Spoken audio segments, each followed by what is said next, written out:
നമ്മളെപ്പോഴും ഈ പൊള്ളിച്ചത് ഉണ്ടാക്കുമ്പോൾ കുറച്ച് വലിയ ഫിഷിലല്ല ഉണ്ടാക്കുക. പക്ഷേ ഈ ചെറിയ മീനിലുണ്ടാക്കുമ്പോൾ ഈ മസാലൻ്റെ ഫ്ലേവർ മൊത്തം ഈ ഫിഷിലേക്ക് വരും കേട്ടോ.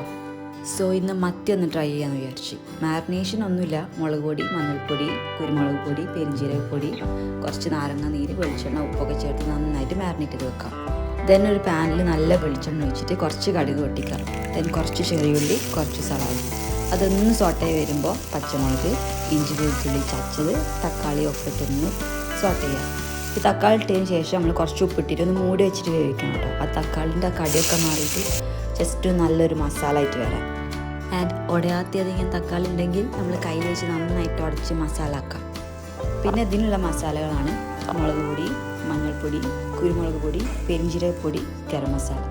സോ ഇതൊക്കെ ഇട്ട് ആ പച്ചമണം മാറുന്ന വരെ നന്നായിട്ട് മിക്സ് ചെയ്യും. പിന്നെ കുറച്ച് കട്ടിയുള്ള പുളിവെള്ളം ഒഴിച്ചിട്ട് ഒന്ന് മിക്സ് ചെയ്യാം കേട്ടോ.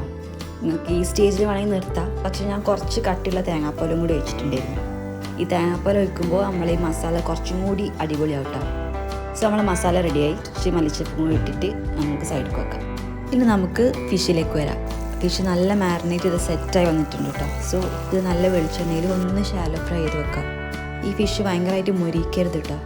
then at last നല്ല വാഴൻ്റെ ഇല ഒന്ന് അടുപ്പത്ത് വെച്ച് ഒന്ന് വാട്ടുക. then കുറച്ച് വെളിച്ചെണ്ണ, മസാല, അതിൻ്റെ മുകളിൽ നമ്മൾ പൊരിച്ച മീൻ, വീണ്ടും മസാല, then അത് നന്നായിട്ട് കെട്ടിയിട്ട് സെക്യൂർഡ് ആക്കി വെക്കാം. ഇനി ലാസ്റ്റ് ആൻഡ് ഫൈനൽ സ്റ്റേജ് പൊള്ളിക്കുക. സോ ഒരു വലിയ പാനിൽ കുറച്ച് വെളിച്ചെണ്ണ വെച്ചിട്ട് സിമ്മിൽ വെച്ചിട്ട് കുക്ക് ചെയ്യാം. ഈ പൊള്ളിച്ചത് നമ്മൾ ഹൈ ഫ്ലെയിമിൽ വെച്ചിട്ട് ഉണ്ടാക്കരുത് കേട്ടോ. ഈ സിമ്മിൽ സ്ലോ കുക്ക് ആകുമ്പോൾ ഈ മസാല ഈ മീനിൻ്റെ ഉള്ളിൽ കിടന്ന് ഇങ്ങനെ തിളക്കും. ആ കുക്കിലാണ് ഈ മീൻ പൊള്ളിച്ചതിൻ്റെ ടേസ്റ്റ് മൊത്തം വരുന്നത് കേട്ടോ. സോ ഇങ്ങനെ തിളച്ച് ഇത് സ്ലോ കുക്കാണ് ഈ മസാല. സോ നമ്മളെ ഫിഷ് പൊള്ളിച്ചത് റെഡിയായി. ഇനി തുറന്നിട്ടുള്ള ലുക്ക് നമുക്ക് നോക്കാം. ടെംപ്റ്റിംഗ് ആണല്ലേ. So do try and let me no your feedbacks in the comments.